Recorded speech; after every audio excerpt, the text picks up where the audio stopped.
The invaders struck without a whisper, descending in colossal, star-eclipsing vessels over humanity's distant frontier colonies. The Zalzurth, an empire that had broken countless civilizations beneath its talons, believed this campaign would mirror the rest's swift, merciless annihilation. They were mistaken. The first colony was lost within hours, its defenses obliterated under relentless orbital fire. The second held longer, its militia fighting desperately until rifles overheated and exhausted soldiers collapsed where they stood. But everything shifted at the Third World New Avalon. A thriving jewel of culture and wealth, it possessed no standing fleet, no fortified garrisons, nothing more than scattered patrol drones. When the Zalzurth landed, they anticipated terrified subjects. Instead, they met fury. The people of New Avalon neither begged nor yielded. They waged war with bare hands and raw will, sealing streets, converting mining rigs into weapons, wiring entire districts to detonate. For 3 relentless weeks, the Zalzurth butchered them in their thousands. Their reptilian generals seethed with frustration at the unyielding defiance of their prey. The humans fought on even as their cities crumbled and their skies choked. With ash, the fall of New Avalon was never in doubt, only the timing. But then the heavens dimmed for another cause. At first, the Zalzurth mistook it for an eclipse, a cosmic fluke, something natural. Then the thunder struck. The first orbital blast slammed into the Zalzurth command ship like a divine judgment, its shields shattering in a heartbeat. The vessel cleaved in two by a searing lance of energy. The earth quaked as the air thundered with sonic cracks. The sky ripped apart, disgorging titanic warships plated in obsidian armor. The Dreadnoughts had come, moving fortresses bristling with railguns longer than towers, missile banks vast, enough to scour continents. Their hulls bore the scars of ancient wars, yet they advanced with dreadful resolve. From their cavernous bays, dropships cascaded downward like a swarm of predators, filling the broken streets of New Avalon. Footnotes in history could not have prepared them for humanity's fury. New Avalon's shattered ruins shook as the Dreadnoughts unleashed hell from orbit, mass drivers hurling hypervelocity rounds that tore Zalzurth landers apart before they could lift off. Any warship that attempted escape was reduced to wreckage by surgical railgun fire. On the surface, the Terran Marines moved like shadows of death, advancing through scorched streets with merciless precision. Their colossal armor was built for destruction, their weapons each more devastating than anything in the Zalzurth arsenal, tearing through enemy ranks as if their vaunted plating were parchment. One warrior, towering 7 feet of scaled muscle and bred for war, lunged at a human giant. Its plasma blades slashed downward, expecting to cleave through steel. The Marine barely shifted, catching the strike mid-swing. Bone and scale shattered under his grip before his gaunted fist reduced the alien skull to gore. The others faltered. For the first time, the conquerors of 100 species hesitated. The Marine stepped forward, his voice rolling like divine judgment. One word: run. Panic rippled through Zalzurth ranks like fire on dry grass. Commanders shrieked for order, but it was pointless. Their proud invasion unraveled into nightmare. Humanity was not reclaiming territory. Humanity was not seeking vengeance. Humanity was erasing them. A Zalzurth officer, one of the few still clinging to discipline, barked into comms, "Send reinforcements, we need air sup." His words ended in a flash as a railgun round cored his body, detonating a plasma charge in his wake. The street vanished in a blue inferno. Above, a Terran gunship roared across the sky, spewing death. Autocannons shredded those fleeing the slaughter. In orbit, the Zalzurth fleet was already crippled. Their invasion was no longer a battle, it was butchery. Then came the final horror. From the lead Dreadnought, a transmission echoed across every channel, a voice cold, merciless, burning with the rage of a species too long dismissed. "This is Admiral Elias Khan of the Terran Federation Navy. You have trespassed into sovereign human space. There will be no mercy. No retreat. You will burn. And then the exterminators descended. Not marine, something worse. Towering 10 feet tall in exoskeletal armor, their weapons erased whatever they touched. Their very presence radiated dread, breaking even the hardest Zalzurth veterans. These were the ones sent when humanity wanted a war ended, when Zalzurth High Command saw the fragments of footage. They did something unprecedented. They ordered a full retreat. Not a tactical withdrawal, not a regrouping. Flight. The Zalzurth Empire had learned too late. Some species cowered when invaded, some surrendered. Humanity did neither. Humanity ended you. The shattered remnants scrambled for orbit, slamming jump drives online in desperation. But the humans had expected this. Target their FTL drives, Admiral Khan ordered, voice cold as the void. No one leaves. From the Dreadnoughts, lances of searing energy ripped through the dark. Zalzurth warships, already bleeding fire, had their engines gutted one by one, escape turning into slow, brutal death. Each ship that tried to flee was carved apart, detonating into burning wreckage that joined the growing graveyard above New Avalon. For the first time in their long blood-soaked history, the Zalzurth had met an enemy that did not merely repel them. Humanity didn't just win wars, they erased the very notion of their foe's survival. But worse followed, the exterminators. Marched through the ruins, their armor glinting in the inferno's glow. They spoke no words, they took no prisoners, they hunted. A surviving Zalzurth officer, crouched behind a crumbling wall, watched in dread as his proud warriors scrambled like vermin gunned down in waves. A young soldier at his side stammered, "Commander, what do we do?" His throat dry, the officer whispered the unthinkable. "We surrender." The words burned. His kind had never yielded. Yet as he watched an exterminator rip a heavy trooper apart with its bare hands, shredding armor like parchment, he knew there was no choice.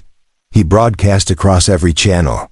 "This is Commander Zora of the Zalzurth invasion. Fleet, we surrender. We surrender." The battlefield froze. Alien weapons clattered to the ground. For a heartbeat, hope flickered. Perhaps the humans would accept. Then the reply came not from Admiral Khan, but from a woman's voice, calm as stone, merciless as the void. "Surrender?" A pause.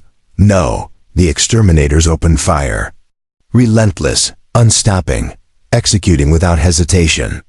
No survivors, no prisoners, no escape. Zora barely had time to scream before his skull vanished in a burst of plasma. New Avalon streets ran green with alien blood, and humanity did not mourn. This was no battle, it was a message. Days later, the Zalzurth homeworld received the broadcast. Their emperor, feared across 1,000 systems, trembled as Admiral Khan's image filled the screen. "This was your only warning. You came to our worlds. You slaughtered our people. And now you know the cost." Behind him, footage played. Burning ships, broken bodies. Warriors once called conquerors hunted like animals. Khan leaned forward, eyes like blades. "Breathe. In our direction again, and we will not stop at your fleets. We will come for your worlds, your cities. We will erase your species from history." The transmission ended. Silence consumed the War Council. The Emperor, once ruthless beyond measure, knew fear. Across the galaxy, whispers spread. Humanity, the weaklings once dismissed, were not survivors. They were nightmares given form. The Zalzurth Empire buckled. Fleets fell silent. Generals refused orders. The Emperor hid, his advisors murmuring of surrender, an act unthinkable in their history. But the galaxy watched as well. The Vathi Dominion withdrew their swarms from Terran space.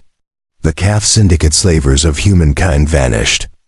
Overnight, even the reclusive Serafi Concordat opened communication with Earth for the first time. The rules had changed, and yet humanity was not finished. On the bridge of the Dreadnought Judicator, Admiral Khan read the final report. 0 Zalzerth survivors. 0 human civilian casualties. Not a single enemy ship escaped. A flawless victory. Humanity would never be prey again, but a question remained. Behind him, Grand Strategist Vera Lynn, her face unreadable, spoke coldly. "We should finish them." Ken turned. "They're already broken." Lynn's voice was sharper than steel. "Not broken enough. Emperor still breathes. Their fleet, though wounded, still exists. If we stop now, in a century, maybe 2, they might return." She leaned in. "Or we could ensure they never do." There was no hesitation in her voice. "No cruelty, just pragmatism." Kane exhaled. He had known this was coming, knew the War Council would demand total extermination, and part of him agreed.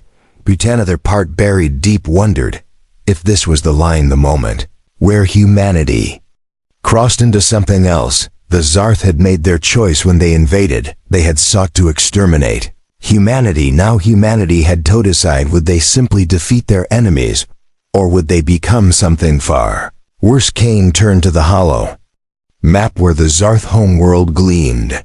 In the darkness, like a ripe fruit waiting to be crushed. One order, one command, and an empire would cease to exist. And all across the bridge, his officers awaited his decision. Would humanity's vengeance end here, or would the skies above the Zarth home world darken next? Kane took a breath, then head of the order. The bridge of the TFS Judicator was silent. The weight of history hung heavy in the air as Admiral Kane's voice echoed through the command deck. "Deploy the fleet. We end this across the vastness of space." The Terran Federate forward. Her voice measured, calculated. They were the first to test us. They enslaved our people.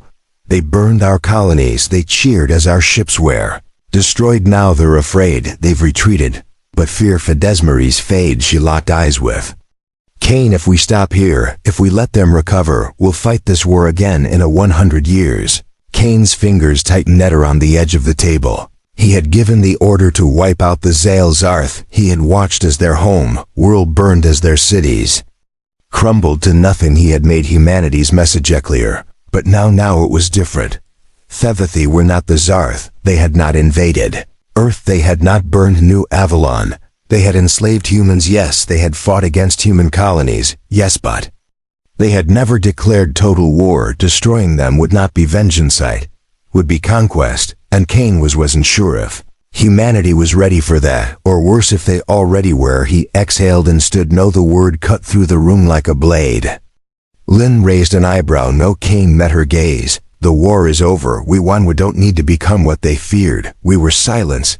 Then a voice from the shadows. "And what if we already have?" All eyes turned to the doorway. Eamon stepped forward, tall, severe, his uniform black with no insignia. Director Elias Crow, the head of Terran Intelligence Directorate, the man who had orchestrated the human response from the shadows. Crow stepped into the light, his eyes cold. "You think the war is over?" he let out a dry chuckle. "No, Admiral, it has only just begun." Kane frowned. "Explain." Crow turned to the star map, tapping a few controls. The image shifted suddenly. It wasn't just Vathi space, or Cath Syndicate space, or Serafi space. It was entire galaxy highlighted in red, spanning hundreds of systems. Was something Kane had never seen before. "What is this?" Kane asked, his voice low. Crow's lips curled into something resembling a smile. "The truth," he said. "This is what no one told you, Admiral. This is what the politicians were too afraid to reveal. This is why we were never supposed to stop at the Zal Zarth."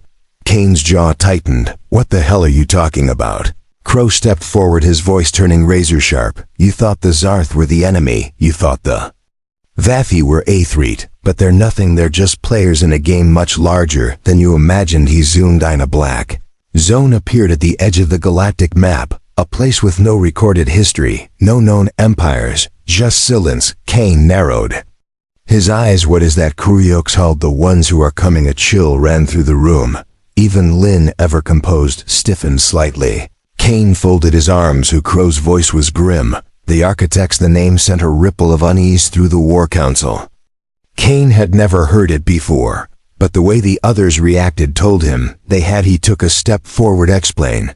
Crow's expression hardened. You think we won, Admiral, but we were never fighting for survival. He zoomed the map out further. More black zones appeared, dozen hundreds, entire sectors of the galaxy, empty, silent, dead. Crow's voice dropped to a whisper. We weren't fighting to live. We were fighting to prove we were worthy of it. The room went cold. Kane clenched his fists. Worthy of what? Crow turned to face him. Of existing. The silence was suffocating, and then the alarms blared. Kane turned to the hollow screen, just as the message came through. Unidentified objects detected on the galactic rim. Massive energy signatures inbound. First contact imminent. Crow exhaled. They're here. Kane's blood ran cold, because in the depths of space beyond the ruins of the Zereth something was coming, and this time humanity wasn't fighting for revenge. They were fighting to survive. The Judicator's bridge was bathed in red light. Warning siren screamed as incoming reports flooded the main hollow screen. C's mind raced as he took in the data. Unknown ships, unknown energy signatures. Every single reading was beyond anything recorded in known space. They weren't Vathi. They weren't Kath. They weren't Serapi. And worst of all, they weren't stopping. Kane turned to his officer. How far are they? 5. Lie out. They're not using FTL. Whatever they're doing, it's something else, something faster. Kane's gut twisted. No empire had tech beyond the Terran Federation. FTL network. Not even the Serafi who had ruled the stars for millennia. Something faster than FTL. God helpless. Crow stepped beside him, watching the screen with an unsettling calm. This is it. Kane clenched his jaw. Knew this was coming. Crow didn't deny it. We had suspicions. Kane turned sharply. And you didn't think we should have been informed? Crow met his glare with unreadable eyes. Would it have changed anything? C's fists tightened. He wanted to hit him. He wanted to grab Crow by the throat and demand why he had kept this secret, why he had let them believe humanity was the apex predator of Fester when all along something else had been lurking. But there was no time for it now. C turned back to the hollow screen. Get me a visual. The sensor tech hesitated. Sir, we're receiving some strange interference. Khan's stomach twisted to find strange. The tech swallowed. It's not blocking us. It's showing us something. The main screen flickered, and then it appeared a transmission. Not words, not a message. A memory projected in eerie crystalline clarity. A ruined galaxy. Stars burned out. Planets cracked open like eggs. Entire sectors of space ripped apart by forces beyond comprehension. A voice, cold, distant, inhuman, whispered through Thebridge. You are young. The crew shuddered. Some clutched their heads as if something was pressing into their skulls. Kane grit his teeth as he forced himself to listen. You are reckless. The image shifted. Humanity's fleets. The war against the Zarth. The burning of their home world. The death silence. You have proven your strength. You have proven your wrath. And a flicker, an image of Earth, of every human colony. Millions, billions of lives now. You will prove your worth. The screen went black. Kane's breathing was heavy. His heart pounded in his ears. He had never felt fear like this before. The officer looked up palely as death. Sir, they're here. Kane turned slowly towards the viewport, and then he saw them. The ships were massive, monolithic, impossible. They moved without propulsion, without engines, without anything that should have allowed them to exist. And yet they were there. Hundreds, no thousands of fleet that made even the purifiers look like toys. Kane took a slow step forward. His voice was a whisper. My God. And then the largest of the ships, easily the size of a planet, began to open. Not like a hatch, not like a bay, like a mouth, a hungry, endless void. And Kane realized in that moment what the message had meant. This was not war. This was judgment. The architects had come, and humanity's true test had just begun. The silence before the storm waste. Worst part, Kane could feel it pressing against his skull. A silence that wasn't truly silence. As if something was watching, waiting, judging every breath he took. Felt heavier, like the very air had been weighed down by the presence of these things. The architects, that was what Crow had called them. A name spoken in hushed whispers, in the deepest corridors of intelligence networks. A name that had never been recorded, never been acknowledged. Because Seto acknowledged them meant accepting a terrible truth that humanity was not at the top of the food chain, that there were forces out there beyond. Empires, beyond gods, and now those forces had come. Cain turned sharply to his tactical officer status on the fleet. The man Waspale, but held his composure. Dreadnoughts, holding formation escort.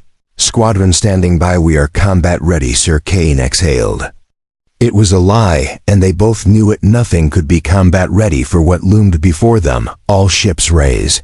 Shields do not fire unless fired upon. A quiet nod from the officer. The order rippled across the fleet. Thousands of warships, the greatest force humanity had ever assembled, held their position against something unknowable. The architects' fleet hung in the void, utterly silent. Their ships had no lights, no exhaust, no identifiable structure. They were shapes in the dark, as if they had been carved from the void itself. And then a message, not sound, not transmission, something deeper, something that slipped into their minds like a whisper in a dream. One will answer. Cain felt the words more than heard them. They coiled through his thoughts there. Meaning absolute. Lynn stiffened beside him. They want an envoy. Cain exhaled slowly. He had known this moment was coming the second he had seen those ships. The architects were not here for war, not yet. They were here to speak, and if the wrong words were spoken, if the wrong step was taken, this would end before it even began. Cain adjusted his uniform, straightened his posture, and took a deep breath. Patch me through. The bridge crew hesitated. No one wanted to be the one to do it, but after a few tense seconds, the officer swallowed hard and activated the transmission. The moment the connection was established, the world fell away. Cain was no longer on the bridge of the Judicator. He was somewhere else, floating, suspended in endless expanse of shifting colors, light and darkness, twining together in an impossible cosmic dance. Seemed in the distance, so far, yet impossibly near, they stood, shapes towering, silent, watching the architects. Cain felt their presence wrap around him, their voices slipping into his mind, brushing against his thoughts like ancient fingers. You have been weighed, measured, tested. You have burned, you have slaughtered. You have taken the stars and claimed them as your own. The visions came in a flood. The war against Zarth, the purge of New Avalon, the ashes of civilizations left in humanity's wake. Cain clenched his fists. His mind screamed, but his body, if he even had 09, this place remained still. Do you understand what you are? Cain forced himself to breathe. And then slowly he spoke. We are reservers. The architect shifted, not in motion, not in shape, something deeper, and then survived. The visions ended. Cain slammed back into his own body on the